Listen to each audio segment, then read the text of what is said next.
afternoon, my good friends. Good afternoon. Welcome to my live stream. Welcome to my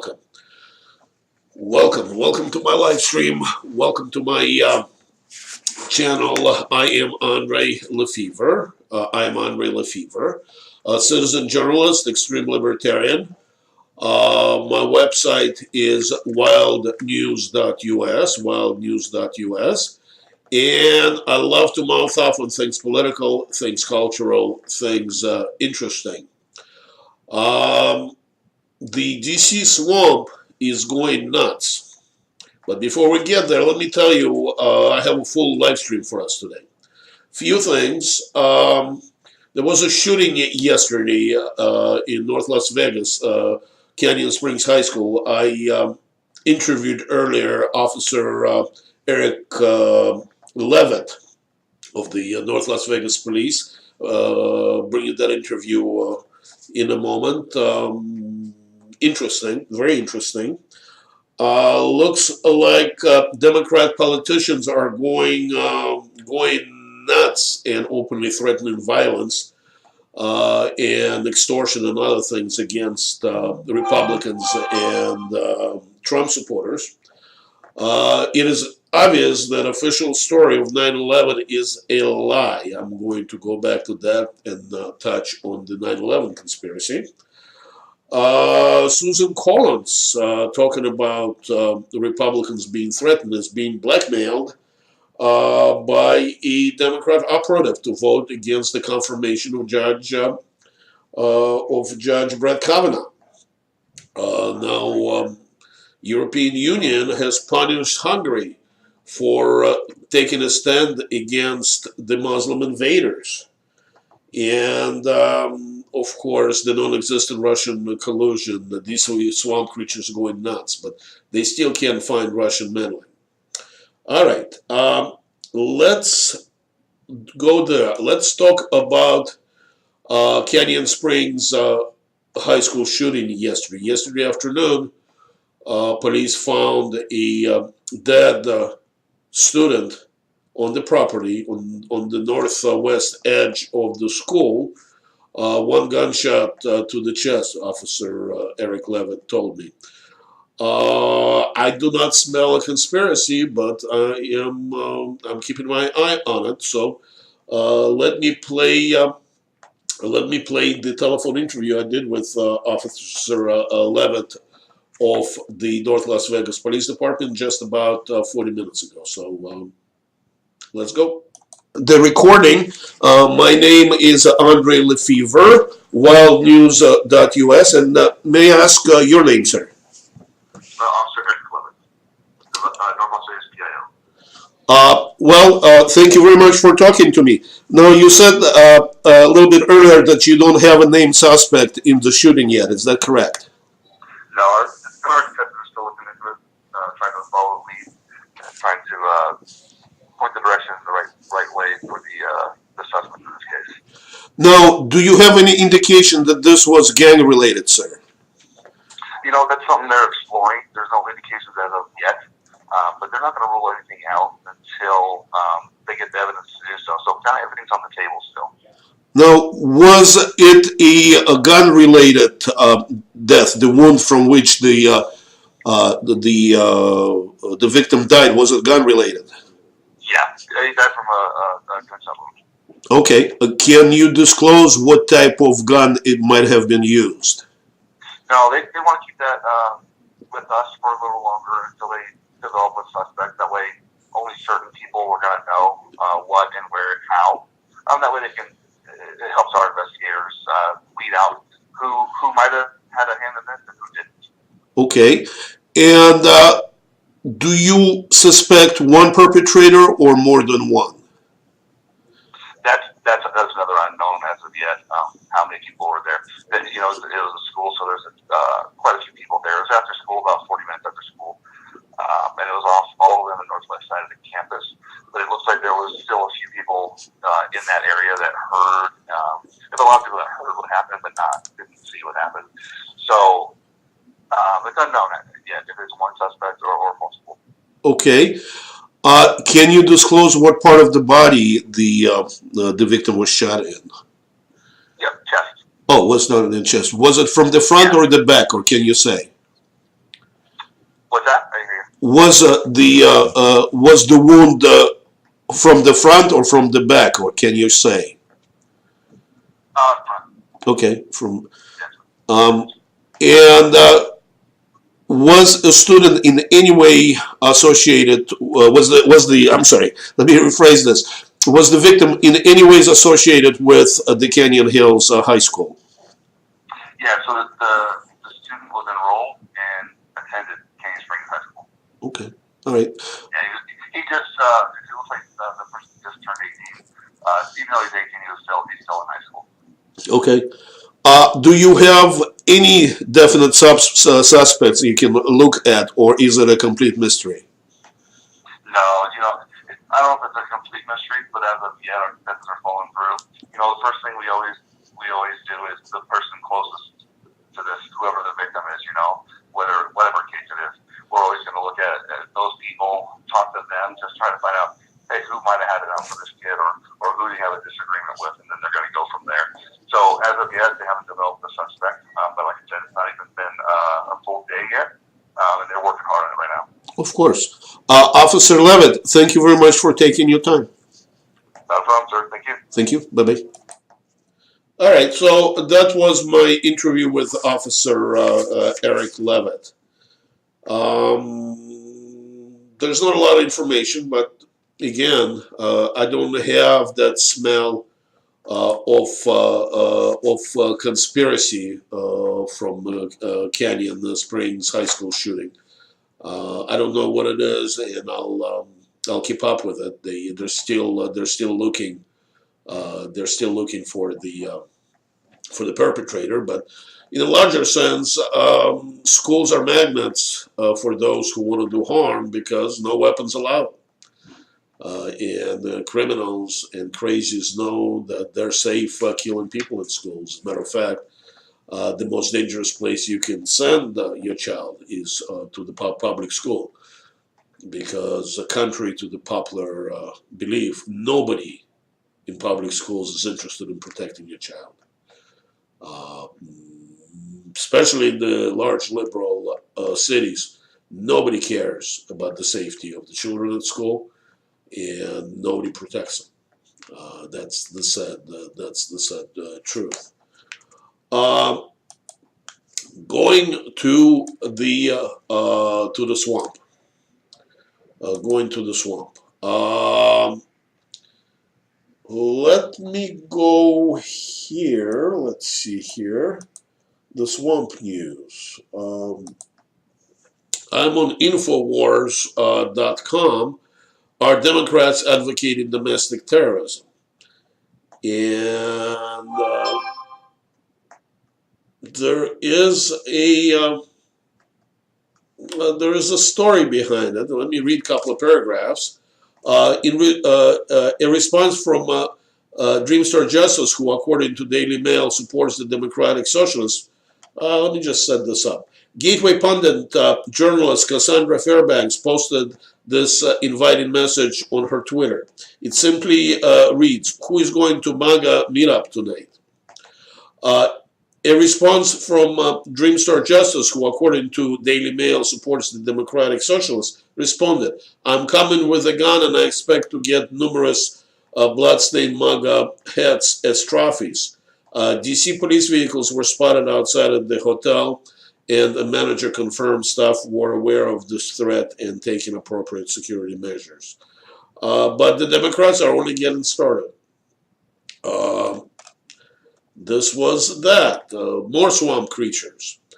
This is from Newsmax. A group threatens Senator Collins with a $1.3 million donation over Kavanaugh vote.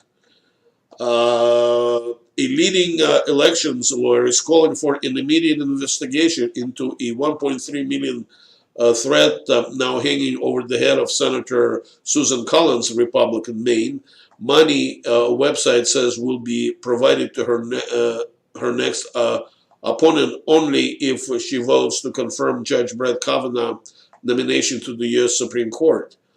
A left-leaning activist organization, Mainers for Accountable Leadership, is teaming up with an organization called Maine People's Alliance. Say hello to those communist Nazi names. Maine People's Alliance. It could be Mao, it could be Vladimir Lenin, Joseph Stalin, or Adolf Hitler. Wow. Maine's People Alliance to crowdsource a fundraising campaign targeting Collins in her 2020 re-election if she votes to confirm Kavanaugh.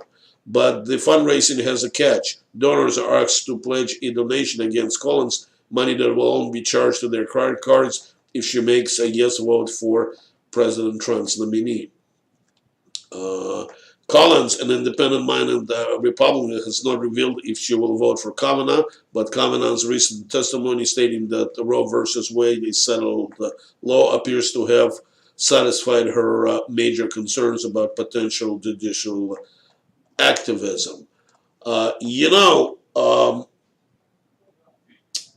Let's see. This is a red herring. For some reason, Democrats think that most people in the United States support murder of unborn babies, and we do not. Majority of us do not support the murder of unborn babies, but they're going absolutely nuts. They're going absolutely nuts because Democrats and the liberals in general want the Supreme Court to override the U.S. Constitution and make laws that they, the collectivists, the Marxist Nazis that constitute the Democratic Party, want. So it doesn't matter what reason they give. Judge Kavanaugh apparently loves the Constitution and he loves the United States of America. And apparently he will abide by it. That's why they are pulling out all the stops in order to not to confirm him. All right, more deep state swamp news. This on SarahACotter.com, very interesting website, a very interesting investigative reporter, Sarah Cotter. Headline, how anti-Trump leakers move from offense to defense. U.S. officials are seen to undermine President Trump with a series of illegal leaks. RCI have found the anti-Trump leaks fall into two categories. Let me read you a couple of paragraphs. Let me move this down just a little bit. I guess let me reload this. Just give me 1 second. Here we go.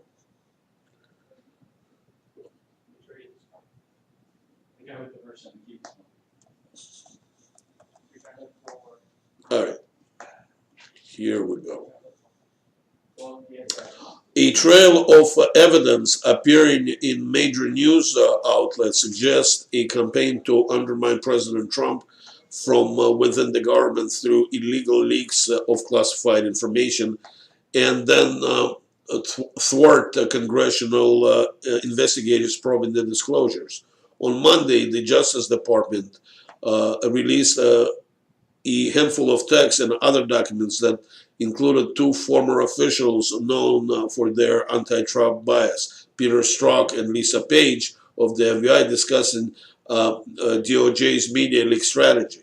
Strzok now says through his lawyer that the strategy was aimed at preventing leaks. Nevertheless, days later, he and Page apparently mentioned an upcoming news article critical of Trump associates. I think those creatures think we're idiots. Of course they were doing the strategy. There's a lot more to this. Here's a Daily Caller. Senate Intel Chairman, 19 months into investigating, still no hard evidence of collusion. After 19 months of investigation, Senate Intelligence Committee Chairman Richard Burr says he has seen no evidence of collusion between the Trump campaign and the Russian government. Um, Obviously, the swamp creatures are not satisfied with something like that. They hate Trump because he's not a swamp creature.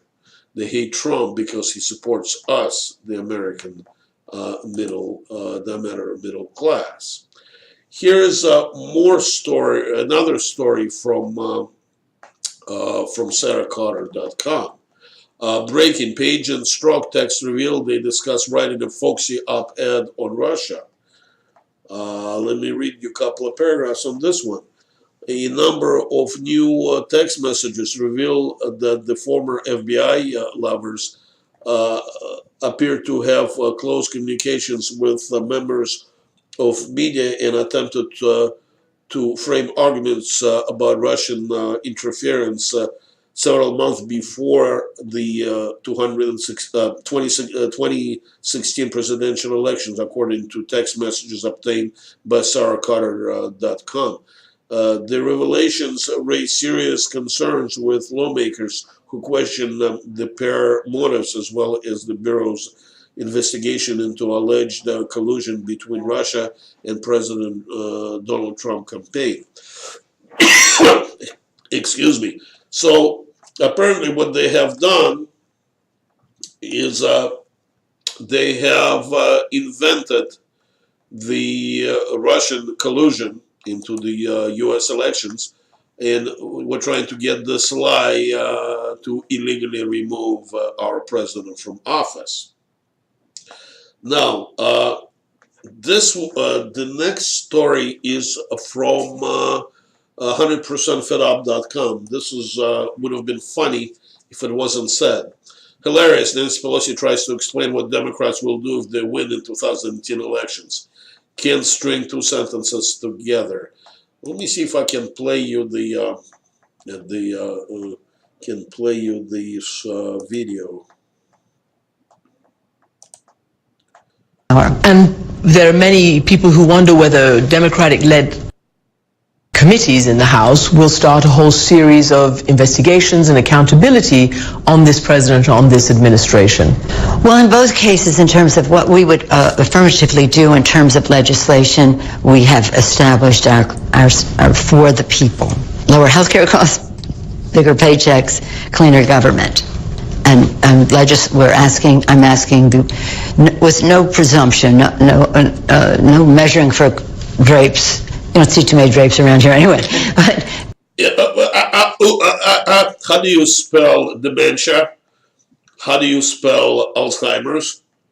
Let me play this again. Is this the person we want to make decisions?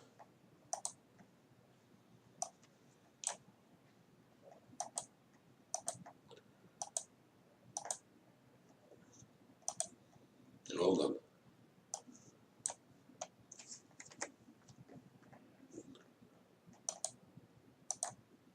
Let me reload this. I want us to listen to her again. Let's see. Here we go.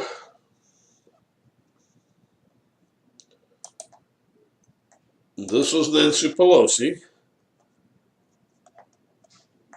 trying to give an interview.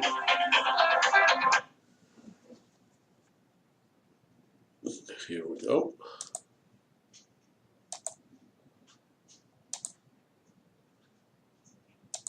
Things. And for that, it appears your thank you is being challenged not just from the Republicans, as they always do use you as the bogeyman, but from within your own party. You are being challenged by a younger generation who say it's time for new blood. It's time for new leadership. We don't necessarily want Nancy Pelosi as the next speaker, even if we win back control of the House. Well, I do agree that it's time for new blood and we should move on. And if Hillary Clinton had won and the Affordable Care Act was protected, I feel very proprietary about that. I was happy to go my way. We didn't know who would come forward, but that's up to the caucus. They give me the honor of serving, and it's up to them to choose who comes next. But to have no woman at the table and to have the Affordable Care Act at risk, I said, as long as he's here, I'm here. So 45. Yeah. To have no woman at the table. and to have Obamacare at risk. Let me find the, here we go, DC Swamp. Not to be disrespectful, but you... You're talking about President Trump. Not to be Yes, disrespectful, 45. but no woman, I mean, anyways, how do you spell dementia? That's all I can say. The next one. This is always said when I talk about 9/11. This is from InfoWars. Banned 9/11 report, the smoking gun. From the InfoWars ban archive, 9/11 smoking gun. Who funded the terrorists? And let me play this video, fair use. It's worthwhile. It's worthwhile. There's a short 6-second commercial because it's through the new platform called Real Video. Let me reload this. I think when I live stream, sometimes it slows down. So here we go. But it's worth listening to. Launch your own video channel for free at real.video. What on earth is in those 28 pages?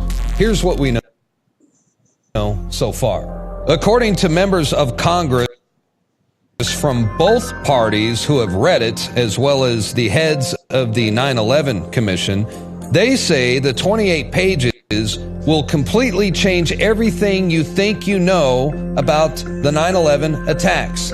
These documents will change history. It's sort of shocking when you read it. As I read it, and we all had our own experience, I had to stop every couple pages and just sort of absorb and try to rearrange my understanding of history for the past 13 years and the years leading up to that. It challenges you to rethink everything.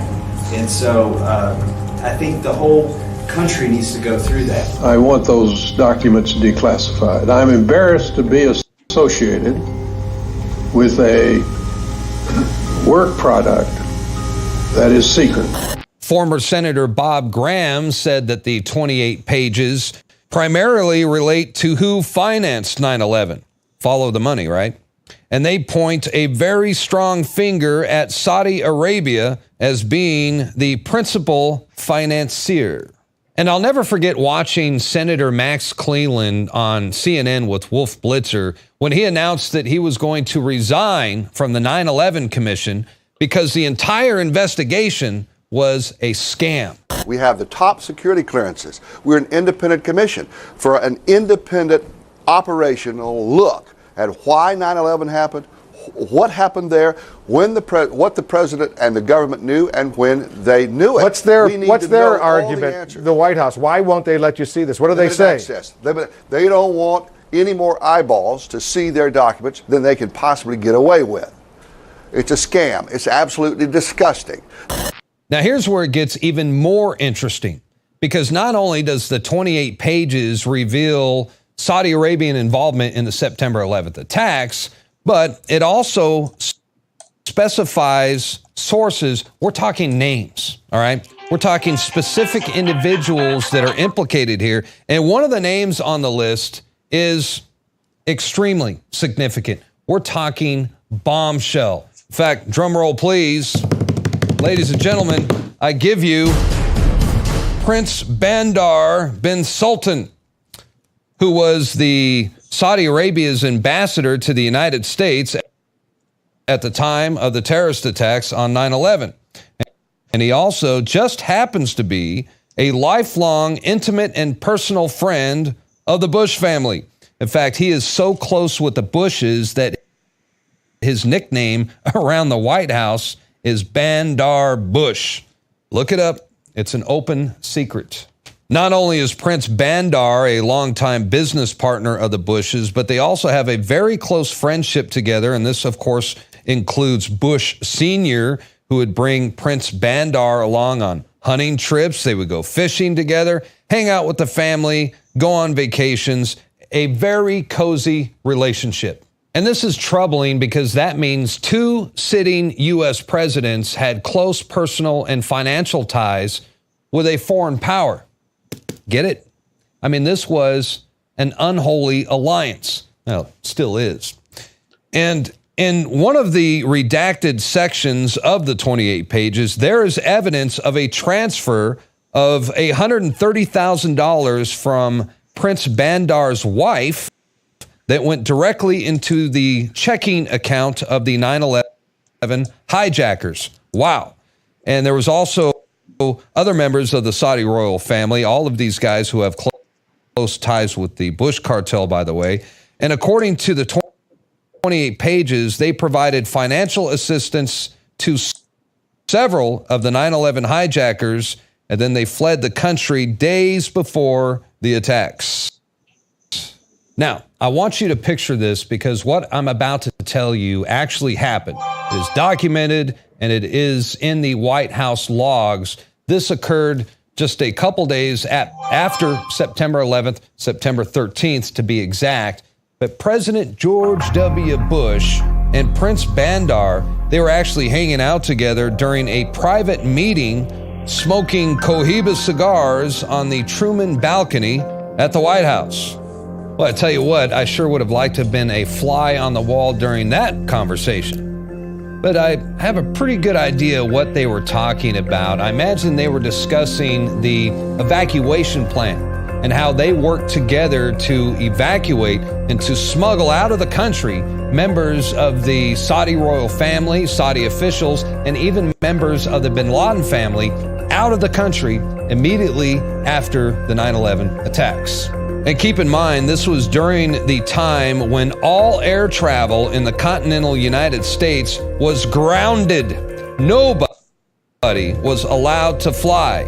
Yet the order was given straight from the White House to evacuate Saudi Arabians and even members of the bin Laden family, one of them who was actually on the terror watch list at the time. Incredible.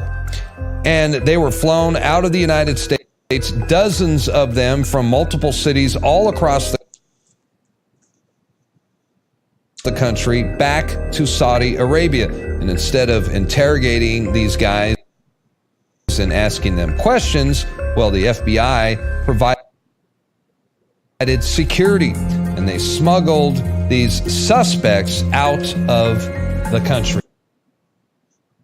And the bin Laden family was whisked out of the United States by President Bush himself right after the 9/11 attack. And they went back to Saudi Arabia, correct? That's right. When you had the World Trade Center go, people were put into planes that were friends, family, girlfriends, and they were put into planes and they were sent back for the most part to Saudi Arabia. You know, what really gets me, it makes me angry. It bothered me back then, and it really bothers me now in hindsight, and that is the rhetoric, the warmongering, the hypocrite George W. Bush at the time, who was well aware of the fact that the 9/11 terrorist attacks were not only largely funded by the government of Saudi Arabia, but also in part by his very close and personal friend, Bandar Bush.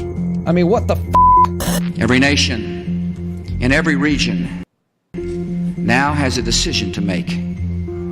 Either you are with us or you are with the terrorists.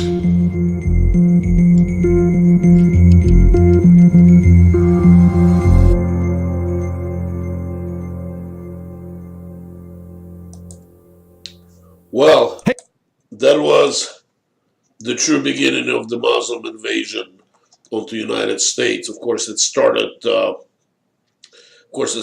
earlier in Europe. 9/11, I don't believe a word of the official story.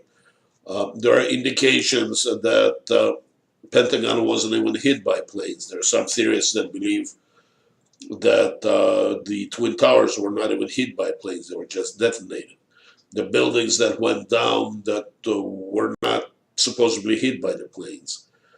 Plus, the whole idea of an light aluminum plane causing an office fire and bringing down a structure that is rested on reinforced steel without any additional explosives. Well, most of the structural engineers and most of the explosive experts think it's ridiculous. It is obvious why our government created this false flag.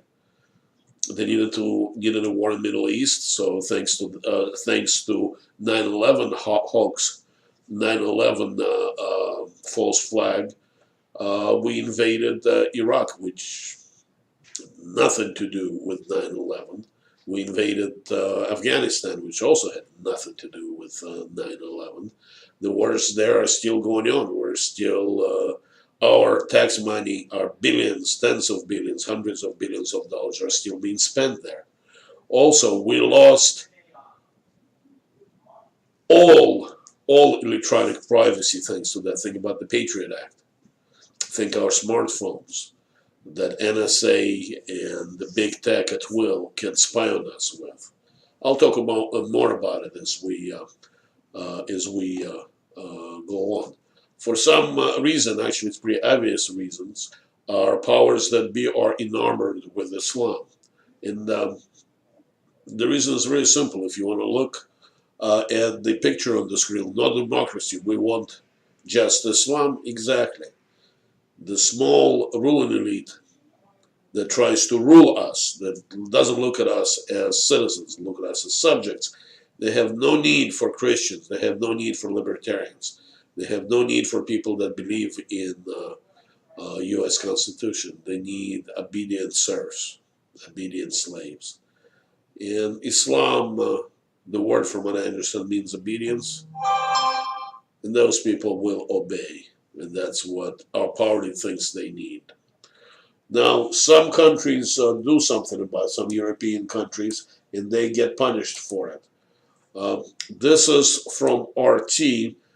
EU Parliament greenlights move to trigger nuclear option, Article 7 against Hungary.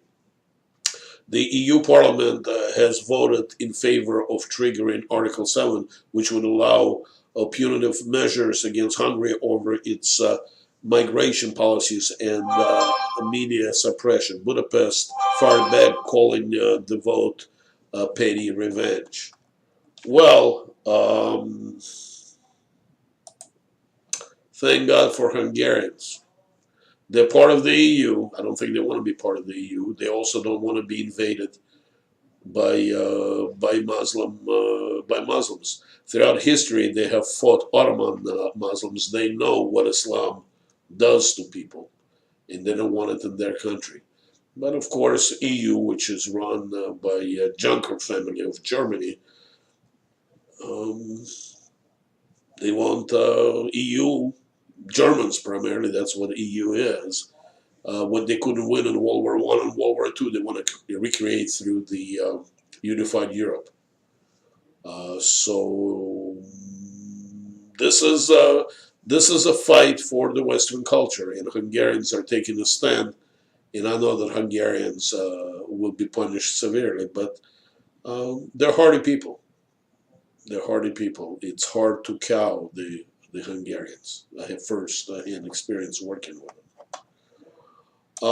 The next story is from Jihad Watch. Syria, Muslim murder 10 Christians, injure 20 in assault on Christian town. International Christian Concern has learned that on September 7 and 8, 2018, several missiles were reportedly fired by Al-Qaeda-linked rebels towards the predominantly Christian town of Mihede, Syria. Reports indicate that missiles carried cluster bombs, killing at least 10 civilians and seriously wounded 20 others. Syrian Christians are one of the Christian community in Syria is one of the oldest in the world. They're Orthodox Christians.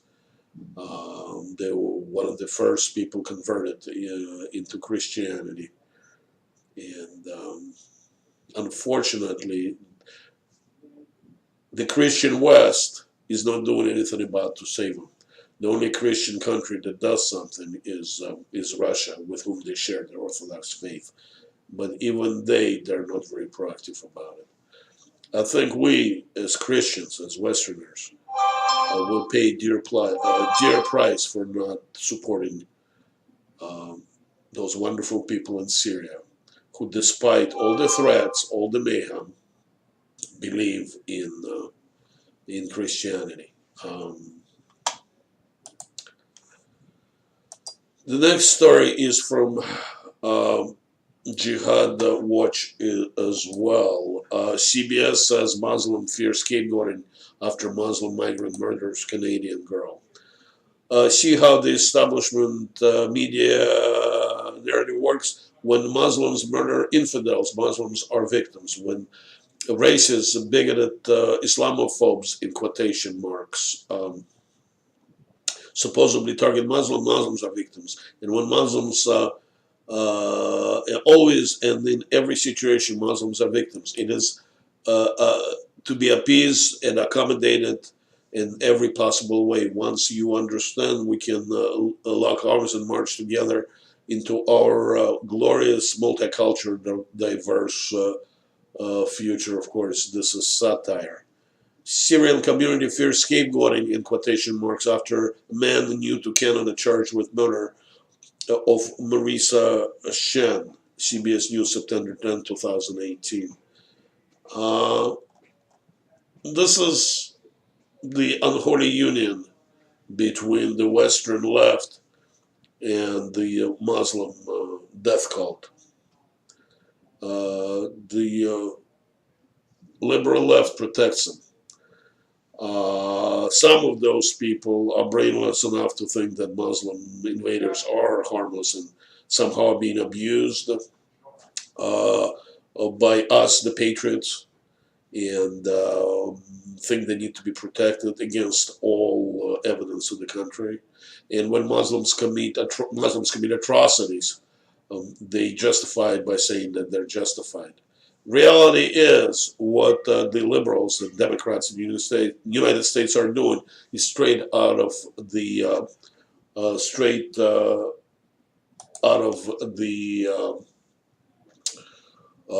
Adolf Hitler's playbook.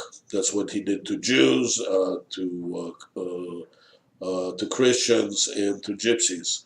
Marginalized them, propagandized, created non-existent conspiracy, had his propaganda people write about non-existent conspiracies, drove Jews, Gypsies, and Christians who opposed him out of the normal life, and then it was easy for the Gestapo to round up all these innocent people and send them to the gas chambers. That's exactly what the leftists are doing with the help of the Muslims in the West. More so in Europe and Canada than they are in the United States, but we're not that far. We're not that far behind.